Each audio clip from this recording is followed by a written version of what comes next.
Welcome to the Stinking Albatross podcast. My name is Alissa Golob, and I'm joined today by my co-host, Scott Hayward, and we have a special co-host, or co-co-host, Jonathon Van Maren.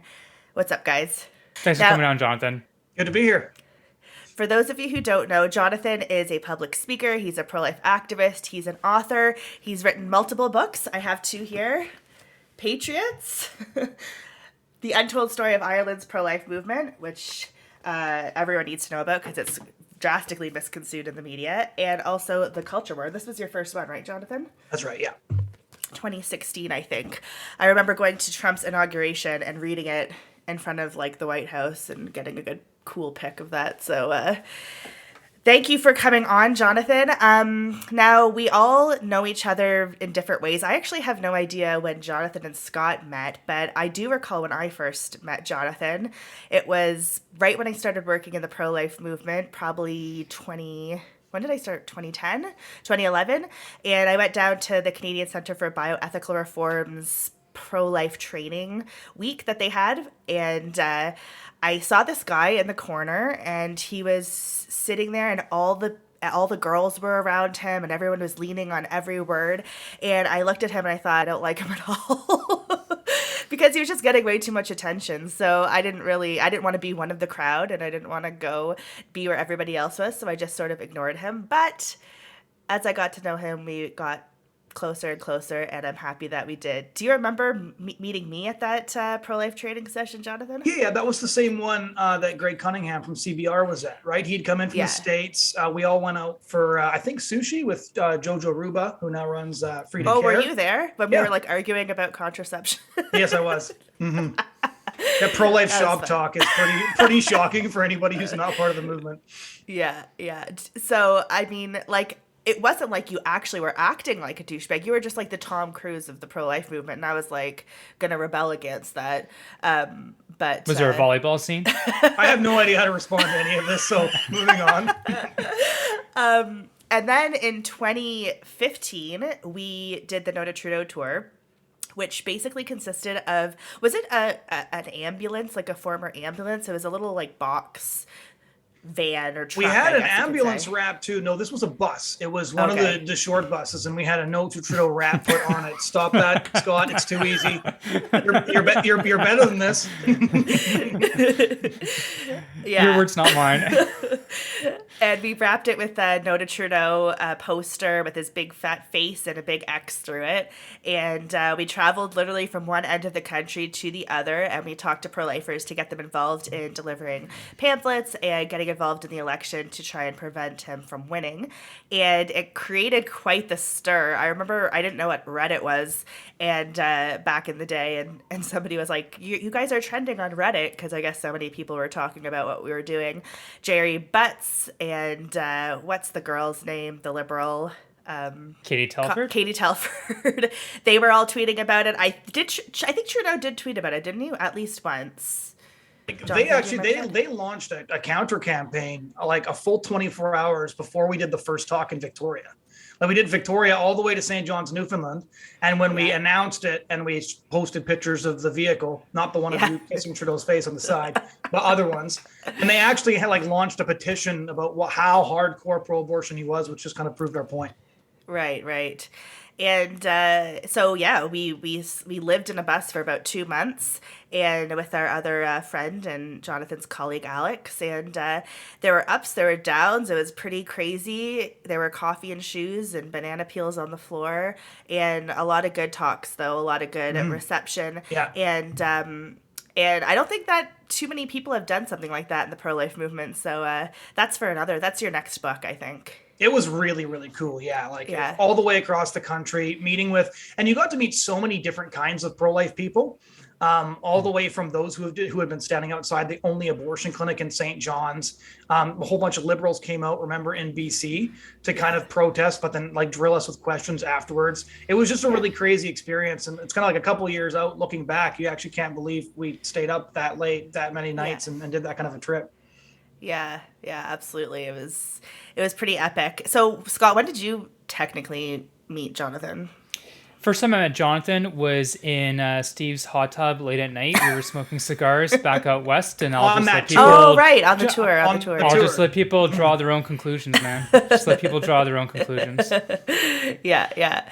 Okay, and then you came to CLC, and then obviously got closer in that way, and here we all are, podcasting it up, 2022. Yep. So, what did you guys do for Father's Day? You both are fathers now, which I'm really happy about, because on the No to Trudeau tour, I always got, "Are you dating Jonathan?" And then ever since Scott and I launched right now, it's, "Are you dating Scott?" So now that everyone's married and everybody has kids, those questions are in history. Behind us. Kind of. Like, whenever we send stuff out about, like, from time to time, we'll send stuff out about our family and our personal lives to our supporters. And every so often, I'll get someone that messages back at the main account, says, "Oh, congratulations, Scott, to you and your wife, Alissa, on, like, your new baby," or whatever. And sometimes I correct them, and sometimes it's, I'm just... There's only so many battles you can fight. Right. So this was this Father's Day over the weekend. What did your wives do to spoil you?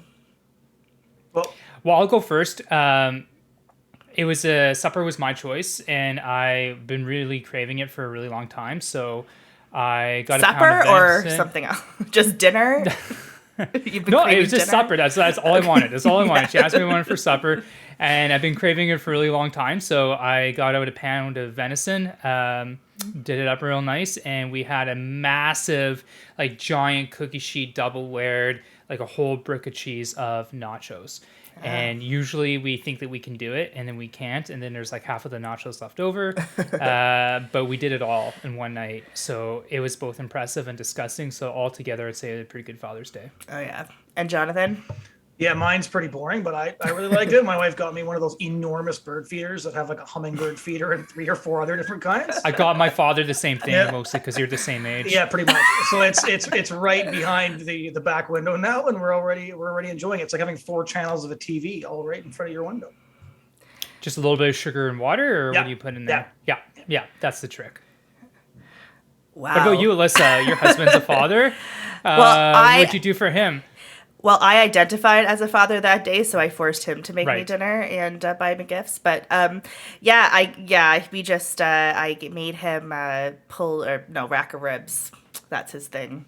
And we had a Tony Roma's here, but it closed, which is a big drag, and that was his favorite restaurant. So I had to do it myself, which, I mean, it was okay. But he woke up at 7 a.m. with the kids and mowed the lawn, as you do on Father's Day. So altogether, pretty exciting stuff from all 3 of us. Riveting. I guess. Very riveting. Bird feeders, too many nachos. Not too many. The right amount. It was the right amount. Today's episode is brought to you by LaRosse Media. They produce podcasts, videos, commercials, and marketing plans. Check them out at larossemedia.com. So let's just jump right into it. I mean, the first thing we're going to talk about today is the independent media, which is, I think, a very important topic, especially in Canada, because like I've mentioned in the past, in the United States, there's so many different independent media sites that they sort of, at times, get more views and more hits and more likes and more interactions than the mainstream media, which is what we need to get to here in Canada. I'm very much in favor of independent media getting voices from all different perspectives, which you just frankly don't get from the mainstream media. But in this particular instance, we want to talk about the Conservative Party leadership race with regards to the independent media, because it does seem to be that there is some sort of bias within the independent media, and I kind of wanted to address it with you. Now, a couple days ago, there was a headline about that the independent media originally had organized a debate, and Pierre Poilievre was the only candidate who didn't attend, who said no, so they canceled it. And then the Western Standard, an Alberta-based independent site here, was going to organize another debate during the Calgary Stampede, or that coincides with it. And again, Pierre said no, and because of that, they canceled it, but then there was so much backlash that they reinstated it and said it was going to happen just on a different date. But because they took kind of too long to make that decision, Leslie Lewis decided to go out to the Yukon instead and make other trips for her campaign. And because of that, the headline in the independent media was that the debate was back on, but Leslie Lewis backs out. And there was no mention of Pierre not taking part in the independent media debate in the headlines. There wasn't any mention of Pierre not taking part in the Western Standard debate in the headlines. But of course, when Leslyn backs out, and what I would consider for good reason, they target her in the headlines. And so I did go back and forth with the author of the article on Twitter a little bit, and I just want to get your guys' take. Like, do you think that this is fair representation of what happened in this situation? And just in general, when it comes to the Conservative Party leadership race, have you guys noticed any type of bias leaning towards Pierre? What are your thoughts on this? And am I completely out to lunch, and should I apologize? Well, listen, like if it were Jean Charest who had backed out in those both of those debates, and to be quite fair to Jean Charest, he's been present at every debate, whether it be an official party debate or non-official party debate, and he's made himself quite available to these types of debates. So had he backed out, I'm sure that the headlines would be all about how, Charest, the liberal or whatever, is not coming to an independent media debate. But of course, you hear nothing about Pierre. Now, I'm not saying that different independent media companies can't have a favorite candidate. That you often see. I don't know so much about leadership races, but during a general federal election, different newspapers or different news outlets their editorial board will make an endorsement of a party and its platform in an election campaign. I don't think they really do that during leadership campaigns, but hey, there's nothing to really stop them. But at the same time, like regardless, especially independent media, they should be very fair and balanced with their coverage. Now, that's not to say that everyone in independent media is not that way. One person who I think is really good and excellent at this is actually Andrew Lawton with the True North Center. He's been doing a series of interviews with a variety of Conservative Party of Canada leadership candidates.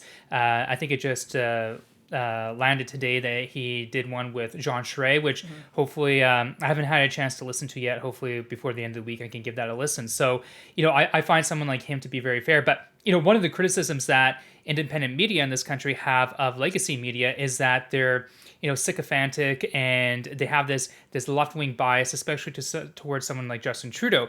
And oftentimes some of those people that they accuse them of being that way in legacy media, they'll accuse independent media of essentially being kind of what they're acting like in some instances, which are shills for someone like Pierre Poilievre. So I don't know. I there's a bit of a tinge to it. I don't think it's like super, super strong, but you definitely saw it in the way that they treated that debate. Like the headline for both of those debates, one being the independent media debate that was supposed to happen in Scarborough in the end of May, and the other being the Western Standard debate at the beginning of July at the Calgary Stampede, is that the proverbial frontrunner Pierre Poilievre has refused to engage in either debates. Mm-hmm. Yeah, I was annoyed by the contrast in the headlines, just because when it was announced the debate was off, it was sort of like unnamed person decides not to participate, right, and they didn't name him. And then my understanding was Leslyn didn't even back out. She had committed to the debate that had been scheduled, and then when it was rescheduled, they hadn't let her know in time, and she was already committed to an event in the Northwest Territories. She released a statement on that. So I was particularly irritated just because I didn't feel like the headline even reflected accurately, right? When you cancel an event that you had committed to, and then you, like we all do speaking engagements, right? If somebody cancels your presentation and then rebooks without telling you, and you can't make it that time because you have a different commitment, backing out would not be an accurate way to cover that. Yeah. And the bias is made obvious because they didn't name Pierre as the one who would refuse to participate prior. Now, I think that there's a couple of reasons for this, and I would say it's more self-interest than sycophancy, because independent media has struggled to get a foothold in Canada just because of the way our system is set up, right? You have the government-funded legacy media, and then which has all of the sort of respect acquired by getting government funding, and then you have groups like the Rebel, It's now growing steadily again, despite having had some rocky years a couple of years back with their whole tangle with a couple of alt-right hosts that Ezra had to fire and things like that. The Western Standard is trying to carve out a niche in Albertan politics primarily. And I want to be careful here because both Ezra and Derek Fildebrandt wrote very nice blurbs for my upcoming book on Ted Byfield. But I think what's important to recognize about those independent media guys is they want to have interviews with the eventual prime minister. They want to interview the front-running candidate. And so it is in their best interest to at least not antagonize that candidate because they're sort of fighting for a seat at the table that they haven't acquired yet. I think one other relevant thing to highlight is of all of the main independent media guys, Andrew Lawton is the only one you could say is unequivocally a social conservative insofar as that he holds the same views that we on this show hold about abortion.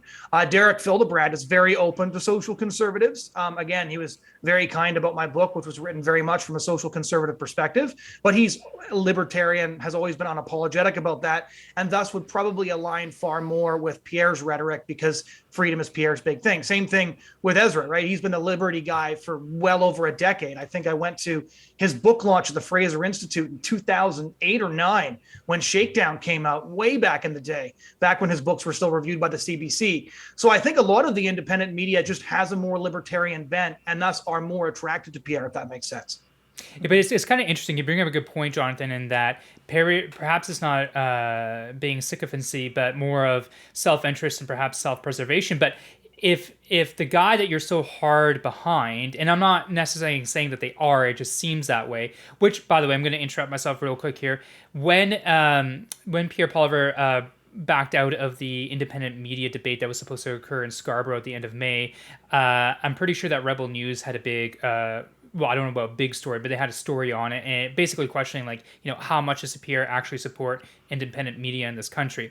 What I was going to say is on your point, Jonathan, about self-interest and perhaps trying to keep yourself going as independent media in this country.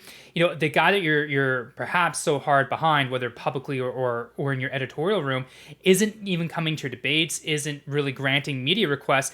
What do you think is going to change should he win the leadership race, and should he win a general federal election in the next 2 to 3 years? Like, what do you think is going to change? Yeah, because like look at what Andrew Scheer, look at what happened with Rebel under Andrew Scheer. They were kicked out of his events.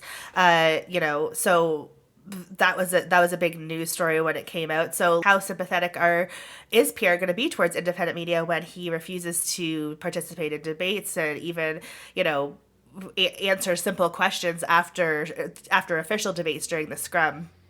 So I don't think it's a very positive outlook, especially given the amount of articles that they're giving him, because I just did a quick count before this podcast, and in one of the independent media sites, there were over 50 articles on Pierre Poilievre, and they were like apologists for him.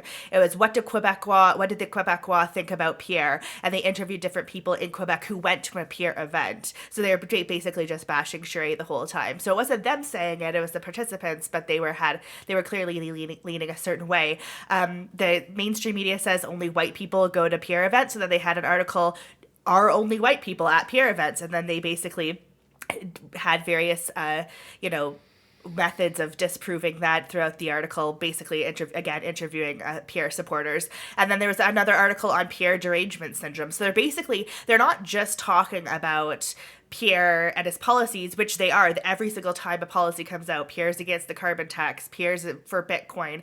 They cover every single thing, whereas there's nothing like that with the other candidates covering their policies. But they're also like a step further, and they're Pierre apologists. So that when you compare that or juxtapose it to the other candidates, there's only a handful of articles about, Leslyn Lewis, or about 8 to 10 on that same site. So I think there is a bias, and there is a kind of a similarity to what the mainstream media is doing to Trudeau, and especially to someone who's not as friendly towards them. I hope it doesn't come back to bite them in the ass later. Yeah, that would be really sad to see, because I think, like Jonathan said, like we would like to see independent media in this country grow and mature and get more of a broad audience to come toward them in Canada. I think that's important, and I think when they do things like this, that kind of feeds into the narrative that a lot of people in legacy media have, or that would say about them, whether in public or behind closed doors. One thing I want to say about this before moving on is that, from a pro-life perspective, because that's what this podcast is about, from a pro-life and social conservative perspective, when that leaked memo came out from the Supreme Court of the United States about with the Dobbs decision potentially overturning Roe versus Wade, that kind of blew up in Canada, really blew up in the Anglosphere, and there was basically silence about it from the independent media, except from our friend Andrew Lawton. And it was in the legacy media on a CBC At Issue panel where you have like Chantal Hébert, Andrew Coyne, and Althea Raj talk about quite accurately and like quite decently the abortion politics in Canada and the opportunities and the pitfalls both for conservatives and for liberals and whatnot. And I was like, where is that in the independent media? Usually the independent media would be all over that. And I think the reason that they weren't is because it's a huge weak spot for someone like Pierre Poilievre. Yeah, I think that it would be just as fair, and I'm not at all a slur, by the way, to call much of the independent media the activist media. I think that what Ezra does at the Rebel, for example, and look, the last Leslie Lewis event I went to, they had a Rebel reporter there that was filming her, that was asking her questions. I think that he has paid attention to her, but he has an obvious libertarian agenda. He's up front. I would argue that the CBC is also the activist media. They just don the garb of respectability unfairly because they're obviously not. So I do think that what we're pointing out here is an obvious bias towards the libertarian type front runner. I would quibble with the idea that he's a libertarian based on a lot of his votes, as all of you would. Mm-hmm. And then the other thing is the feedback loop, right? The CBC feeds stories on non-binary Indo-Canadians that they've managed to rustle up somewhere because those are the sorts of people who spend their afternoons listening to the CBC. And why do you think that somebody like Pierre is talking about stuff like crypto? Why he's sort of shoehorning things about the World Economic Forum into his speeches? He's only doing that because he knows that the independent media loves that stuff. They cover that. They feed it to their base. Their base is like, Pierre gets it, right? And so I think we're just seeing sort of two separate feedback loops, one from the conservative activist media, the other from the government-funded liberal activist media. And we have these bubbles. And unfortunately, I think Leslie's having a hard time breaking through that. And like, it was really egregious what they did with those two headlines. Like, it really did piss me off because it was so obvious when you don't name one and you do name the other on where your allegiance lies. But I do think that is just sort of the nature of the way the media beast in Canada works right now, because the independent media is fighting to keep their audience happy. They depend on listeners and viewers for dollars, not the government. And so part of this, I think, is just baked in. We're going to talk about Trudeau in a second. Time to take a quick break.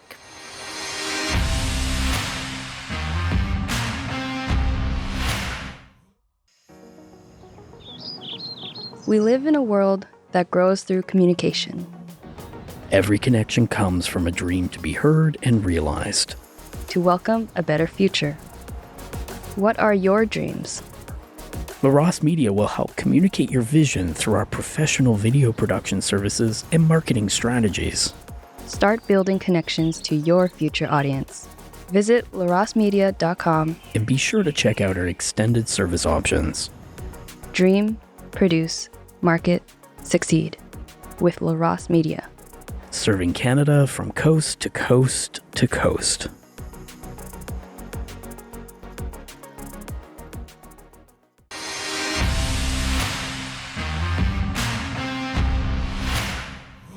Now, talking about shilling for Trudeau, we did our first election analysis with the three of us in the 2019 election. We did a live election broadcast in studio, and one of the better segments, I would argue, was when we talked about the Trudeau legacy on abortion. And Jonathon, you've written extensively on this, and a lot of people just think that Trudeau's this woke liberal mouthpiece who just pushes his abortion agenda, similarly to Joe Biden and the rest of the others across the world who have that same agenda. But there is something deeper when it comes to the Trudeau family. And I think that it's worth examining given his extremism on the issue, because we've had different Liberal prime ministers and MPs who have been pro-abortion and have, pushed it to a certain extent, but never to the level of Justin Trudeau. So, let's dive into that. Why do you think, Jonathon, that Trudeau is so intense about the abortion issue and won't give an inch whatsoever?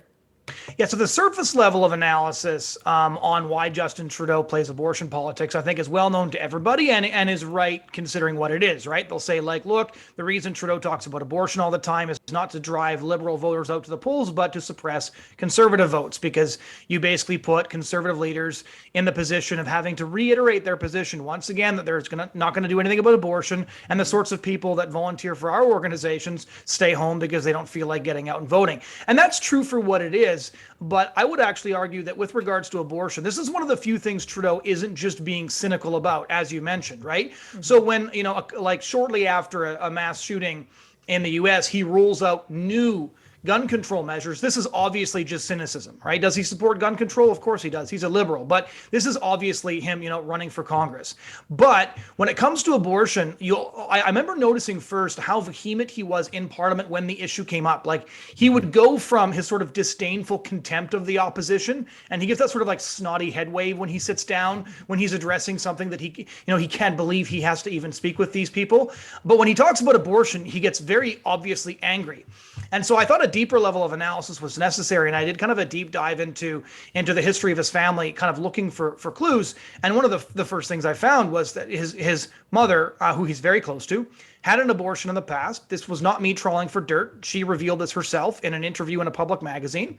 And so when Trudeau hears folks like us and even pro-life MPs saying that abortion ends the life of a human being, we're talking about what would be the death of his half-sibling.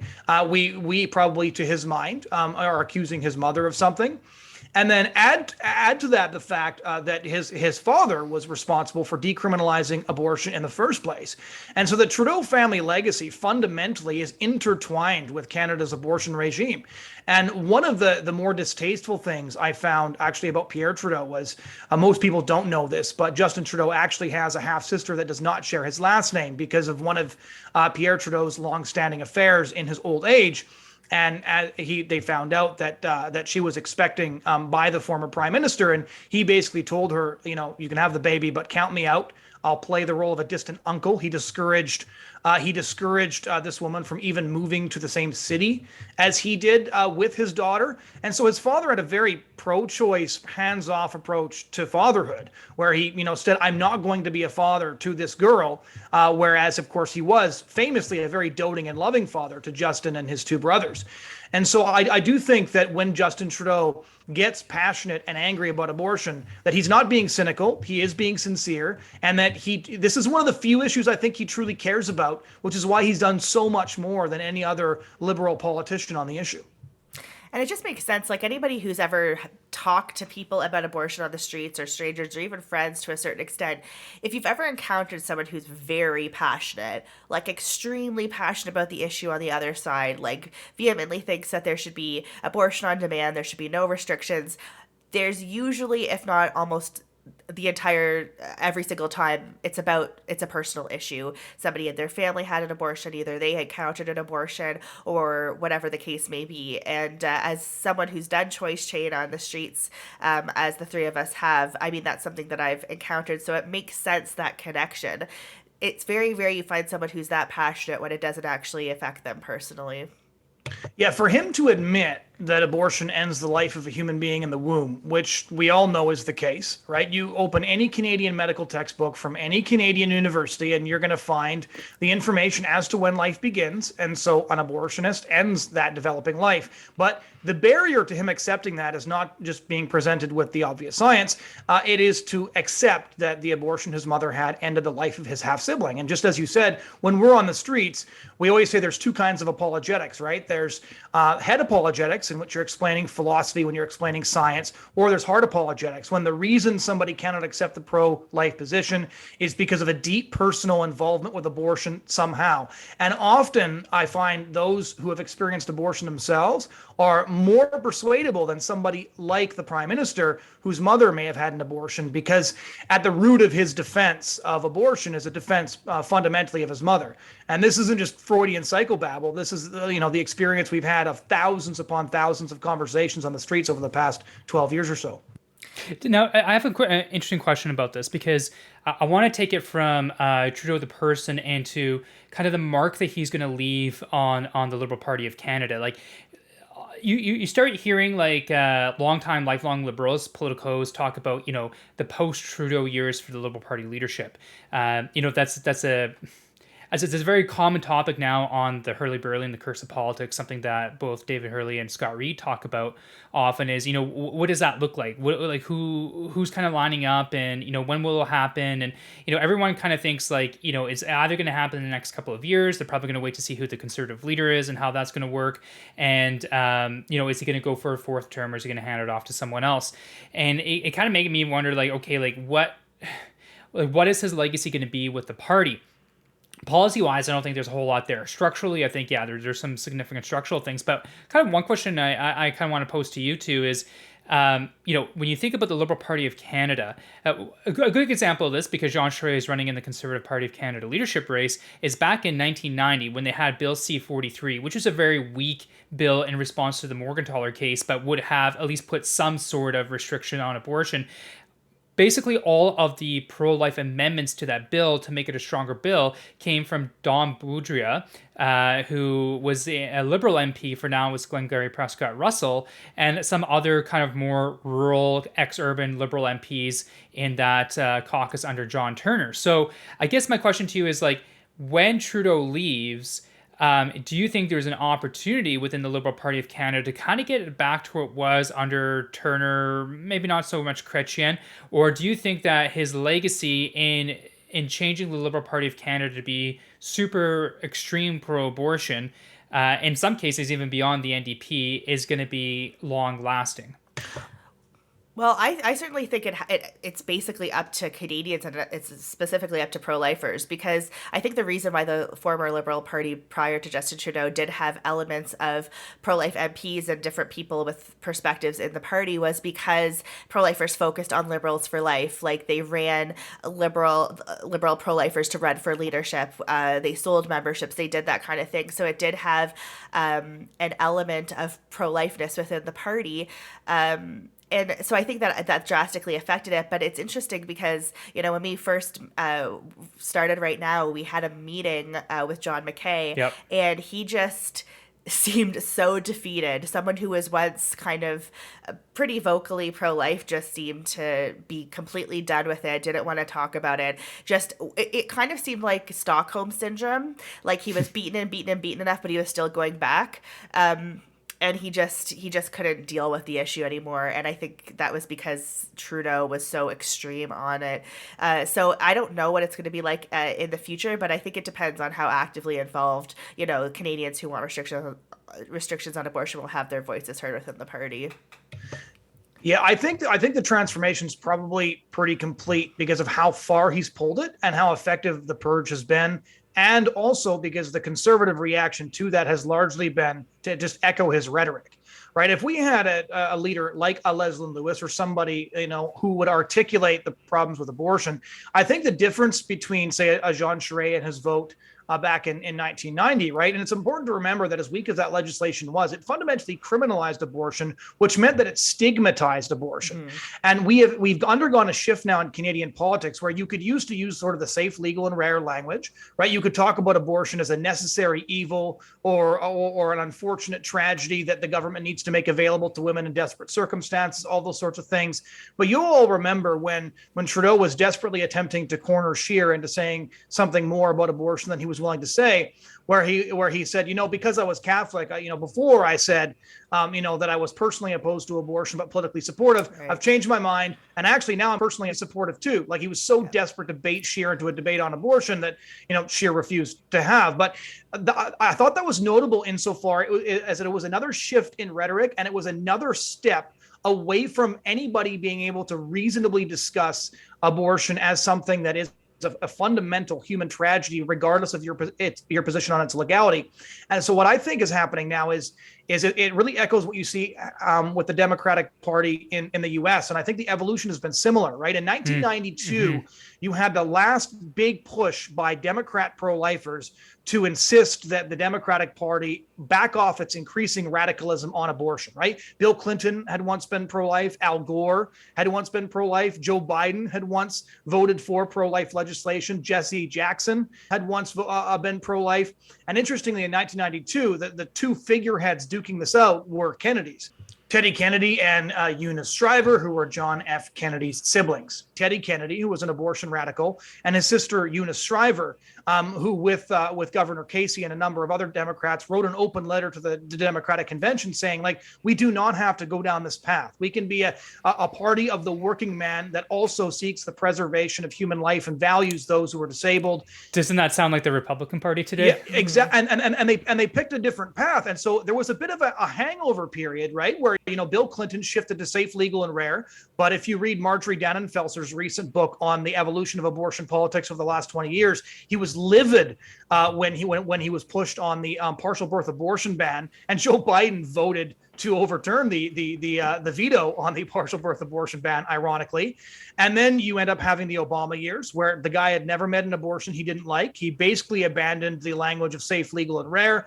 And then his vice president, who, because he's 140, you presumed was going to have more moderate positions, or at least have consistently maintained his previous position. But he flipped on the Hyde Amendment, which banned federal funding for abortion in less than 24 hours because a couple of, Gen Z interns squawked at him.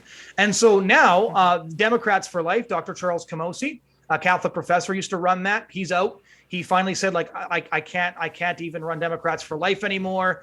And now there are no pro-life Democrats except for Joe Manchin, who, thank goodness, runs the country. With that key vote, yeah.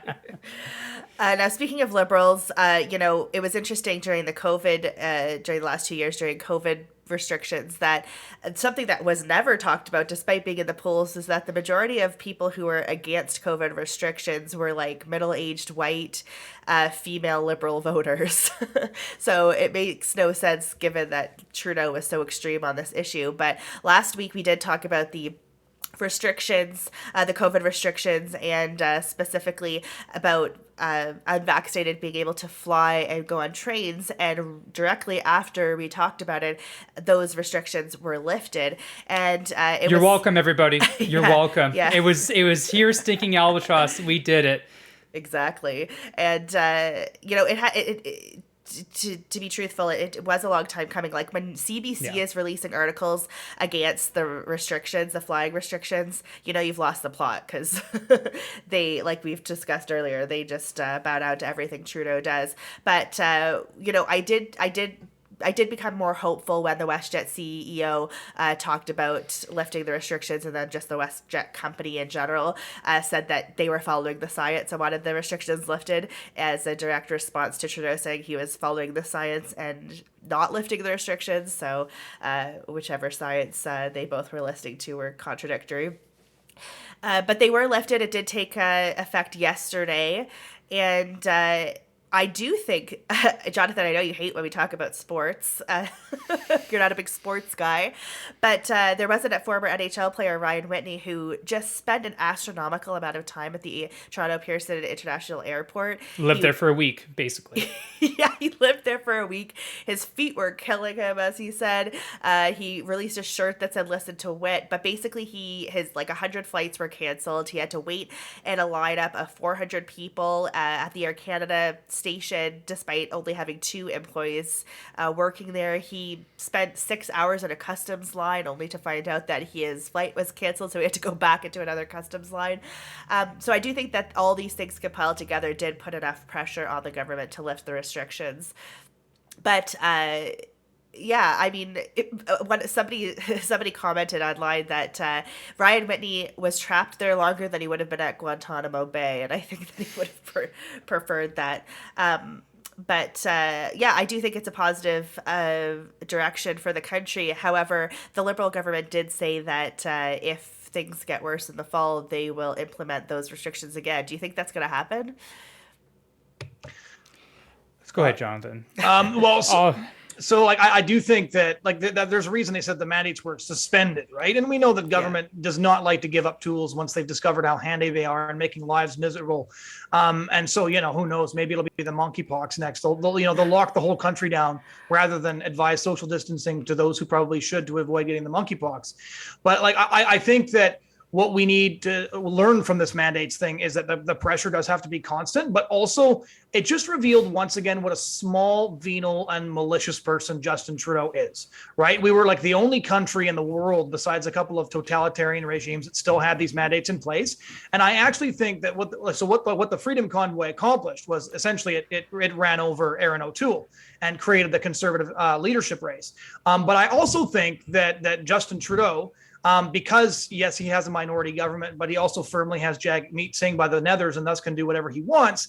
Basically was like, you know what, you're going to drive a whole bunch of F. Trudeau flags into the Capitol and park in front of my office. I'm basically going to, for no reason, be as big of a prick as I can for as long as I can get away with it, until the pressure sort of forces me, over the finishing line here. So really, I think we just watched, an exercise in political pettiness that he's famous for. And the biggest failure here really is the NDP and Jagmeet Singh. I have no idea what that guy is good for.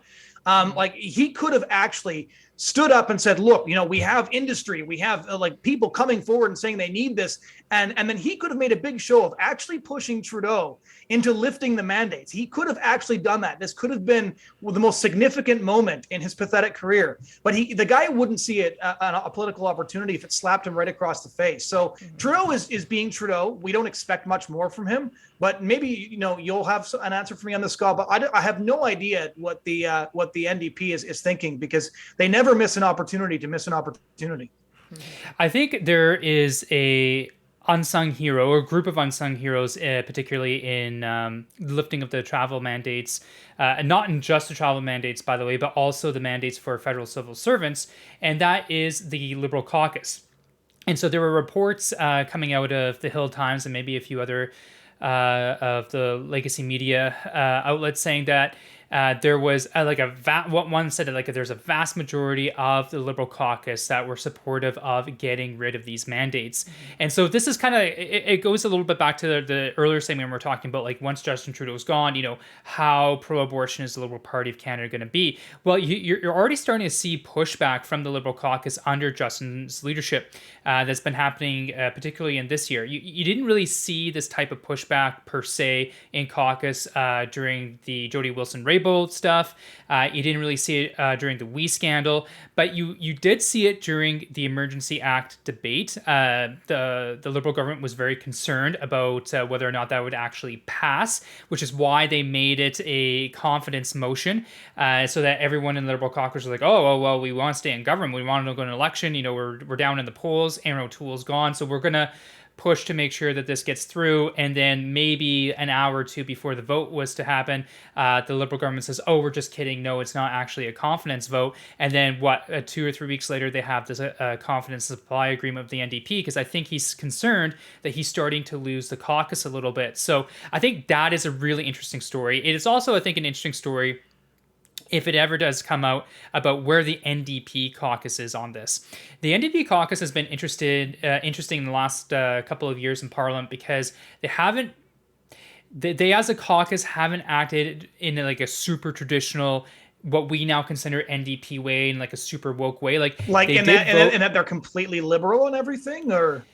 Well, it's like the Liberal Party under Justin Trudeau is more woke than the Liberal caucus, the NDP caucus under Jagmeet Singh. So one example of this is Bill C7 in the last Parliament that expanded the criteria for assisted suicide. The Bloc supported it because it's quite popular in Quebec, which of course seems to be a secular culture that unfortunately wants to keep euthanizing itself.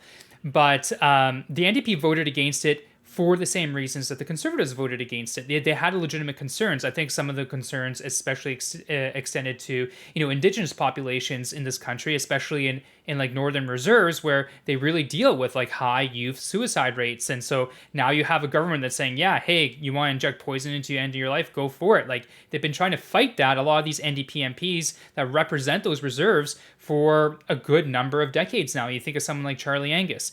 And then even with the Bill C-11, with the internet censorship bill, you do hear like of some stuff coming out of the NDP caucus, of some concerns that they share with the Conservatives as well. So I wonder if within the NDP going forward over the next few years, if this confidence supply agreement does in fact go to 2025, if you're going to see some sort of more consternation start to percolate to the top, like we are starting to see with the Liberal caucus and Justin Trudeau. But anyway, I just want to put a shout out there to the Liberal caucus because I think they are unsung heroes in this. I think they are a big reason as to why Cabinet has rescinded or suspended, I suppose, a lot of these vaccine travel mandates. Doing the bare minimum, though, I'll agree with you that they had a role, but unsung heroes is, I think, a bit of a big pill for me to swallow still. Like, these people have been useless trained SEALs for how long? Yeah, and I would even argue the Conservatives as well. Like, they didn't say anything for the longest time, and it was only when the trucker convoy happened and that there was more sympathy towards the unvaccinated that they started to speak up. But very few, aside from Leslie Lewis and Dean Allison and a few others, and Roman Baber here in Ontario, I'm not in Ontario, were the ones that spoke up and fought. And like, because Roman did that, he was kicked out of the Ontario PC caucus. So even with regards to the Conservatives, I would even say that they were like unsung heroes because they were silent for so long, only when it kind of helped them with the base.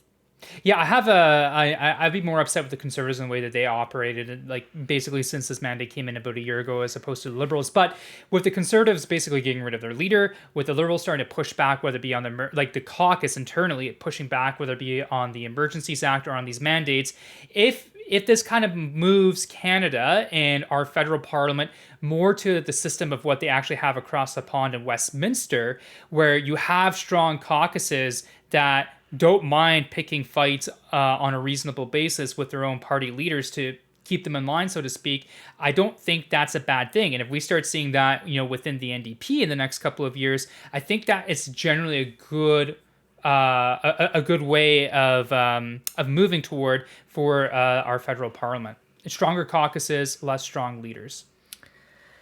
So you might be seeing more of me then, because I'll be able to fly starting yesterday. So I know you both are pretty pumped about that. We're going to take a quick break. Don't go anywhere.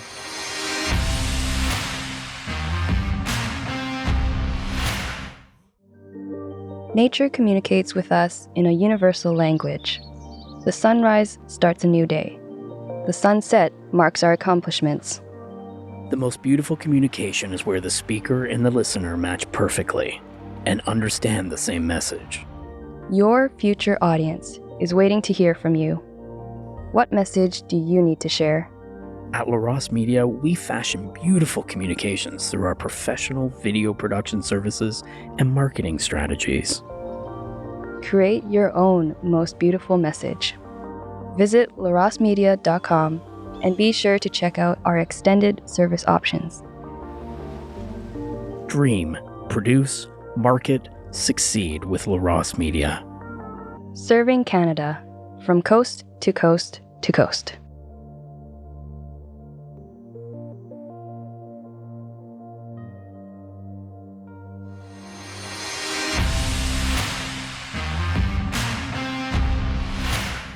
And we're back. Our last topic for the podcast will be one of my favorite ones, and that is the rise and fall, most especially the fall of Michael Coren. And we've all experienced Michael Coren in different ways. I personally was a guest on Sun News Network on the Coren show every month. So I would just talk about whatever was happening, the issues that were happening once a month on a panel or by myself on his show. And I would be sitting there in a makeup chair in the studio, and he would come in and small talk me, and the majority of the time that he did engage in small talk, it was so derogatory towards other people, towards religious people, towards politicians, and always trying to make a mockery of different people. Even when CCBR had their talk in Toronto, when it was a different tour, I forget what tour it was, but they had like a big counter protest out front, and Michael Coren was there, and he was engaging with the protesters in a way that we would not encourage our supporters to do. It's interesting, his massive flip, because now he's doing it to us. So he was doing it to the pro-abortion people to different people who disagreed with social conservatives, and now he's doing it to social conservatives. So he's back and forth all the time. He's changed religions so many times. I can't even keep track of what religion. Is he United right now? I'm not even sure. But he was formerly the United Church isn't sure what they are either. So to be fair, he's in good company. Yeah, and so Jonathan, let's start with you because you have written extensively about Michael Coren. He is, a favorite among the Toronto Star, especially on the abortion issue, because anytime something comes out, he writes the exact same thing over and over and over and over again, and it gets published over and over and over again. It's nothing new. They just love to publicize his phallic-shaped head. So, I mean, where do we even start with Michael Coren?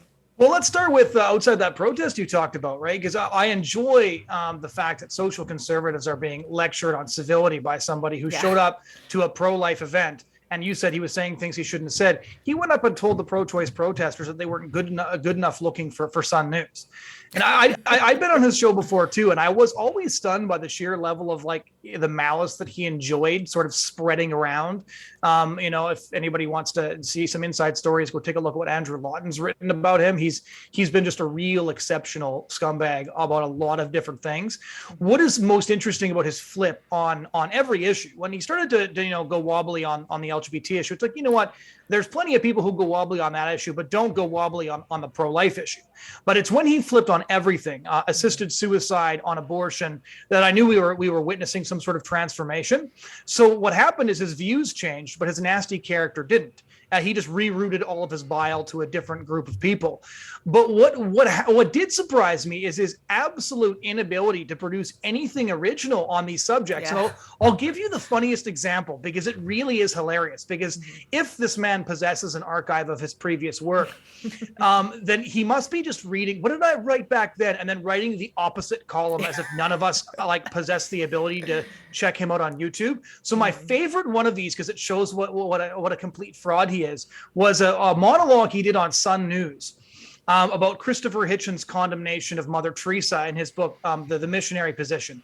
And he was talking about how Christopher Hitchens was, being such a blowhard, and he was being so awful, and who would be cruel to this, woman who, died with a bucket in service of the poor, right? Now, and the entire time he kept on saying, this is about Christianity and things like that. And then when Christopher Hitchens died, he was invited on to Sun News to talk about the death of his friend Christopher Hitchens, who he'd obviously met at least one time, because he kept on referring to his friend Chris. And the reason I found this funny, as somebody who's been reading Christopher Hitchens for years, has never met him, is that it's everybody who has read anything he's written knows that Christopher Hitchens hated to be called Chris, to the point that there is a chapter in his book, Hitch 22, his memoir, that says, Christopher, not Chris. Like, it's the name of a chapter, right? So this is really funny. So I'm watching this. I'm like, you're clearly not his friend because you're referring to Chris because you think that's what a friend would have called him. And then he writes this column. I think it was for the Globe and Mail shortly after his latest reversion. And he writes a column questioning the legacy of Mother Teresa, recycling a whole bunch of Christopher Hitchens' arguments, the arguments he had previously rebutted. And then this was the most beautiful line. He says, Christopher Hitchens, he hated to be called Chris. And I was like, so you finally picked up a copy of his memoir and throws in this intimate little anecdote, right? Like, the guy is such a fraud from beginning to end. And so now what poor Michael Coren has discovered is he's shown up to the progressive side late to the game. And so now all he can do is say what other people have said, but not as convincingly and more snarkily. Like, and when he goes on a couple of the radio shows and stuff like that too, he has got to be the only man who sounds worse for having a British accent that I've ever heard. Usually a British accent makes somebody sound, better and more sophisticated. And even if you disagree with them, you kind of like it. But when he does it, you're just like, oh my goodness, how can anybody handle listening to this man? Mm-hmm. Yeah, I mean, it's shocking to me that something, somebody like the Toronto Star, an organization like the Toronto Star would continuously publish his work, because it is the same thing over and over. And it's any time the abortion issue is talked about in the media, he just copy and paste the same thing. And it's the very questions that he had on me on his show and you on his show and so many other people on his show rebutting for, a decade or longer, both in radio and in television. So it's very bizarre. You think that there would be some more originality, but he's basically just, catering to his new audience, saying the same thing over. Well, especially the fact that when an event happens, I already know what he's going to write. Yeah. Right. And that's true to some degree for everybody, right? Nobody is going to hear us suddenly spouting pro-choice talking points. So to a certain degree, that we're going to defend the best pro-life candidates. We're going to defend the pro-life argument. So, a certain level of consistency is to be expected. But the idea that as soon as something happens, he's going to write a column on how all the Christians hate him now and how, Jesus was probably a, ecumenical pastor in a Prius on his way to a meeting with a bumper sticker that says arms are for hugging or something like that, right? He does all of the same things. You hear, I'm writing a book called The Rebel Jesus. I'm like, oh, that's a book in which he shares the views of a United Church pastor, right? You don't even have to read the whole book. I already know what it's going to say. And so, I will say he irritates me enough that I write a column about him every 6 months, just because he has the right to say unfair and untrue things about my friends, but he doesn't have the right to enjoy it.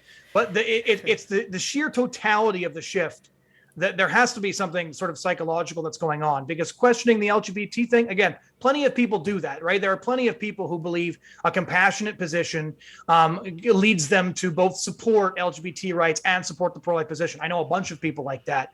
But the idea that you would flip on every single thing that you've ever believed over the span of 6 months, that's just bizarre to me.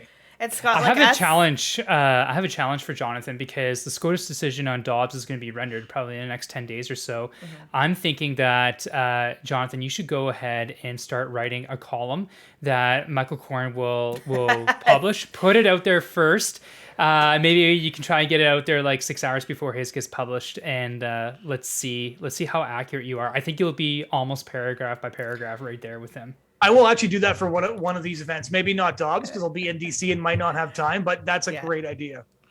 Well, didn't you already do an article about Michael Coren responding to Michael Coren and taking his former headlines and matching them? Yeah. No, I called it a cage fight between Michael Coren and Michael Coren, with the only casualty being his self-respect and his career.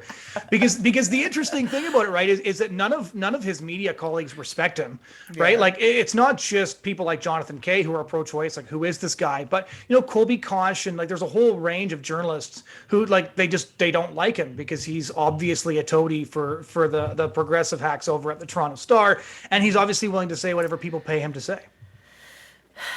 Yeah, I mean, a lot of the things that people say, one of the biggest questions that people ask is, how does he, how has his marriage handled this transition? Because Scott, you're a Latin masser, and his wife went to the solemn Latin mass every Sunday. She wears the mantilla and everything. So that must be really tough at home to kind of have such two contradictory positions with a husband and a wife. I don't know how I would do it, that's for sure. Yeah, it is getting a little bit personal in this regard. I think it's fair game to criticize Michael Coren and his flip-flops and his inauthenticity in terms of his family life. I don't know Michael Coren. I wasn't in Toronto the time that you guys were in the pro-life movement. I'm a little bit younger than these people. So they're a little bit ahead of me in dealing with Michael. How he got such a platform and being so obnoxious, I'll never know. But I mean, that's also some good questions there. But in terms of dealing with his wife and his children and maybe extended family, yeah, that's got to be tough. It's something you don't want to see. It's something you want to, pray for them about. And, as much as we despise maybe some of the things that Michael has to say about, our friends and us, we do hope that someone like him can kind of come back to the truth, so to speak. But yeah, that must be real tough on his wife and maybe some, if not all, of his kids. All right, on that note, Jonathan, are you ready for some rapid fire questions? All right. It's a segment that we're going to do with all our guests, and it's going to be rapid fire questions. We don't give these questions to them in advance so they can give the best possible answers. We'll try and go easy on you, Jonathan, but I can't make any promises. So my first question is a pretty serious one, and it's something that I know a lot of your followers really want to know, and that is, how many vests do you actually have? 7. 7. One for each day of the week. Do you ever wish that your name was spelled with an A at the end instead of an O? My name has been misspelled by every single person who's ever tried, so I just assume it'd be the same thing. It is easier because, I mean, back when we were doing the No to Trudeau tour, they would call me the Golob, and they call you Jonathon Van Maren. Van Maren. Yeah, very, very original. Yeah. Who's the best person you've ever interviewed? Can you narrow it down? No, like the best, the most, like your most favorite interview of all time. Oh, man. Probably Mark Stein. Oh. Interesting. Interesting. Okay.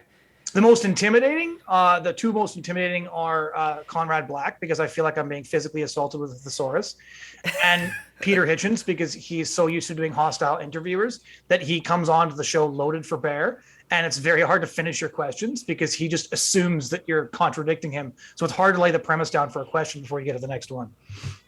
I thought you were going to mention Byfield. That wasn't. I talked to him for over 100 hours for the book, right? So it doesn't even feel like an interview anymore. Fair enough. Oh, who's the worst person you've ever interviewed?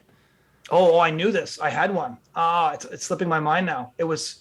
I won't actually say the name. It was a pro-life leader in the States, and I just called it quits after 20 minutes, pretended I was done because it was so incoherent. Did you actually publish it? No. I didn't even I just hit cancel record right off the Zoom call. Maybe they thought you pulled a cord and became pro-abortion. Who knows? But have you ever gotten in a physical fight before? Yeah, in high school. What happened? Who won? Yeah, that's about it. Yeah. Was it over a girl? No. Was it over food? No. It was because I think it was because I sucked at a sports game, to be honest, and the person on the team that was losing because of me, most likely, didn't appreciate that. That is totally justified by the person that you were fighting. So, how did you meet your wife, and how did you trick her into marrying you? So Stockholm Syndrome to the second. For the first, I actually met her at the National Campus Life Network Symposium, where I was speaking. Oh, look at that, Alissa. She was one of the girls that was hovering around Jonathan. This was too that you so despised. Yeah. Typical fan club. But what stuck out about her specifically? Oh, I just thought she was extremely interesting, and she was involved in all kinds of activism type things, and she was kind of on board for that lifestyle, to be totally honest. And that was very attractive because she just loved traveling. She loved doing activism. She did stuff not only in Africa, but when she came back to Canada, she immediately joined the Campus Pro-Life Club so she could do stuff there. And to be honest, the nice thing about being part of the pro-life movement is because conferences like that kind of weed out a lot of people for you. If they're willing to fly across the country to go to a conference on how to be a better pro-life activist, half of your questions are kind of answered for you already. One of the things I love about Jonathan's wife, she's so lovely, and she's super easy to get along with, and she's super friendly right off the bat. But my favorite thing about your wife, Jonathan, is she does not take your bullshit at all. Like any BS you're going to give her, she'll give it right back to you tenfold. Very true. She's very witty and sarcastic. Yes. If you could meet one historical figure, who would it be? Dead or alive? Doesn't matter. Ooh. If it was alive, Queen Elizabeth. Dead, Abraham Lincoln. Like Abraham Lincoln vampire killer, or like the actual Abraham I'm not Lincoln? even going to respond to that. That's just the worst. I hate it so much. And Jonathan, if you had to choose between Alissa and I as your very bestest friend in the whole wide world, who would you choose, and why is You're breaking up. I'm missing this. I think my internet connection's going down. It's so obvious. I mean, did Scott sit with you in a bus for 2 months, bouncing in the back of the bus on a blow-up air mattress that you got lots of videos of and can still use to blackmail me today? Those are pretty amazing videos. Actually, that's true, Scott. That is an edge.